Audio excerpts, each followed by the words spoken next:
Friends, in short, we can define mole concept as 1 mole of any substance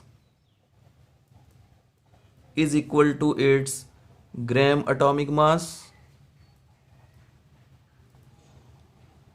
किसी भी substance का 1 मोल उसके gram atomic mass के equal होता है and it is also equal to Avogadro's number. This is also equal to Avogadro's number means 6.022 into 10⁻23 and it is also equal to in case of gases. अगर हमें बात कर लें gases के case में 1 मोल किसी भी गैस का किसके इक्वल होता है 22.4 लीटर एट एसटीपी. ये वॉल्यूम होती है. सो हम इस फॉर्मूला को यूज कर सकते हैं. जैसे मैं एग्जांपल से क्लियर करेंगे. 1 mole of carbon dioxide gas is equal to, इसका मास कितना होगा 1 मोल कार्बन डाइऑक्साइड का मास, यूनिवर्सल मास हम निकाल लेंगे इस कार्बन डाइऑक्साइड का. सो कार्बन 12 और ये कितना आ जाएगा हमारे पास 44 ग्राम. ठीक है, मोलिकुलर मास निकाल लिया. तो 1 मोल कार्बन डाइऑक्साइड का किसके इक्वल होता है 44 ग्राम के.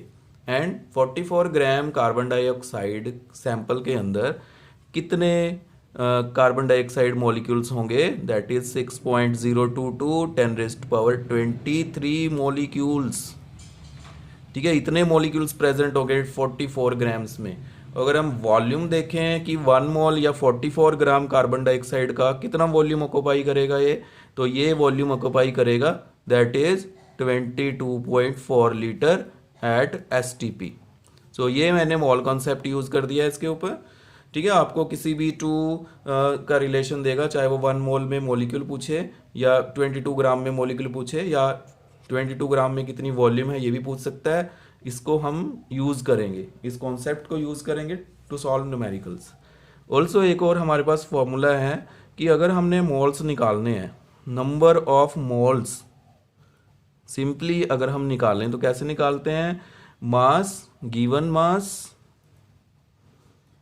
Divided by molecular mass divided by molecular mass. तो सिंपली हम अगर वेट गिवन है, given weight by molecular weight भी बोल सकते हो आप. Mass given mass by molecular mass को डिवाइड करके we can find the number of moles. ठीक है, नंबर ऑफ मोल्स को हम एक और फॉर्मूला से निकाल सकते हैं. Number of moles is equal to number of entities, जितनी भी एंटिटीज हैं हमारे पास, डिवाइडेड बाय एवोगैड्रोज नंबर. ये आपके 2 फॉर्मूले और हैं जिससे हम न्यूमेरिकल सॉल्व करेंगे. ठीक है, let us solve some numericals now. First numerical देखो बेटा, calculate mass of an atom of silver. एक एटम सिल्वर का मास निकालना है आपने.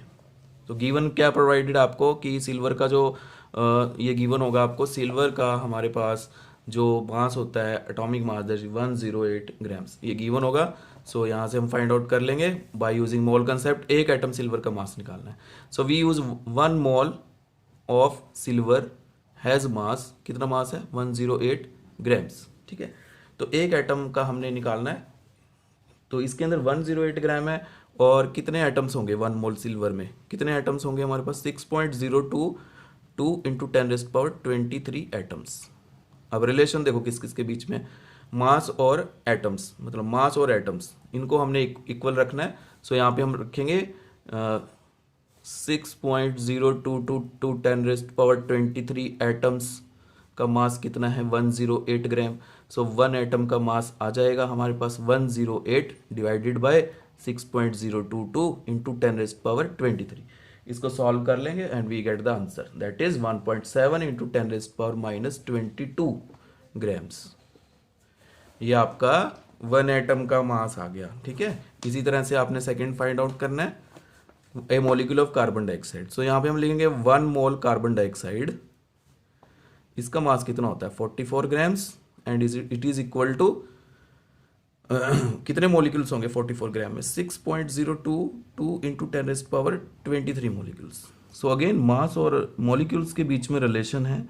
सो हमने निकालना है एक मॉलिक्यूल का. सो अगेन डिवाइड कर दोगे आप इसको सेम वे में और आपका 1 मॉलिक्यूल का आ जाएगा that is 44 divided by Avogadro's number. इसको सॉल्व कर लेना and we get the answer. Now next one is next question है हमारे पास, calculate number of moles of 22 number of moles in 22 gram of carbon dioxide. So moles का निकालने का formula क्या है, that is given weight by molecular weight, given mass by molecular mass, using this formula. Given तो 22 है, divided by molecular मास कितना आता है इसका 44, ठीक है, फाइंड आउट कर लेना। 12 plus 16 into 2 that comes out to be 44 grams. So इस तरह से हम न्यूमेरिकल सॉल्व करेंगे। और लास्ट क्वेश्चन हम कर रहे हैं आज, calculate the volume occupied by 16 gram of O2 1.5 moles of O2। Volume आपने फाइंड आउट करनी है, 16 ग्राम O2 में कितनी वॉल्यूम ऑक्युपाई करता है। So again we use mole concept, 1 mole of O2, 1 mole oxygen, ठीक है, 1 मोल ऑक्सीजन में हमारे पास मास कितना होगा O2 का, 16 मल्टीप्लाई टू 32 ग्राम्स। 32 ग्राम्स की वॉल्यूम कितनी है, 22.4 लीटर्स। ये हमने पढ़ा, ये हमने मोल कंसेप्ट यूज़ कर लिया, क्योंकि O2 का कितना आ रहा है वेट यहाँ पे 32, तो आपने 16 का निकालना है। तो 32 ग्राम्स का कितना आ रहा है, 32 ग्राम्स O2 का वॉल्यूम कितना है 22.4 लीटर। सो 16 का निकाल लो आप, हाफ कर दोगे, divided by 2 both sides, we get 16 gram O2 will have 11.2 litres volume. ये आपका आंसर आ गया इसका, 32 का इतना तो 16 का हाफ हो जाएगा, ठीक है। सेकंड हम सॉल्व करेंगे 1.5 मोल्स ऑफ O2। तो आपको पता है 1 मोल O2, 1 मोल O2 की वॉल्यूम कितनी होती है 22.4 लीटर, ठीक है। तो 1.5 की 1.5 से इधर मल्टीप्लाई कर दो, 1.5 से इधर मल्टीप्लाई कर दो। सो 1.5 मोल्स की कितनी हो जाएगी 22.4 multiplied by 1.5 and we get answer here again. So आप इसको भी फाइंड आउट कर सकते हो। सो आपका आंसर जो आएगा 33.6, ये आपकी STP में वॉल्यूम आ गई, ठीक है। This is the volume in STPs, unit जरूर लगानी है लीटर्स में, ठीक है। सो इस तरह से आपने क्वेश्चन सॉल्व करने हैं। Do all the NCERT questions, जितने भी आपके NCERT क्वेश्चंस हैं वो सभी करने हैं आपने, ठीक है।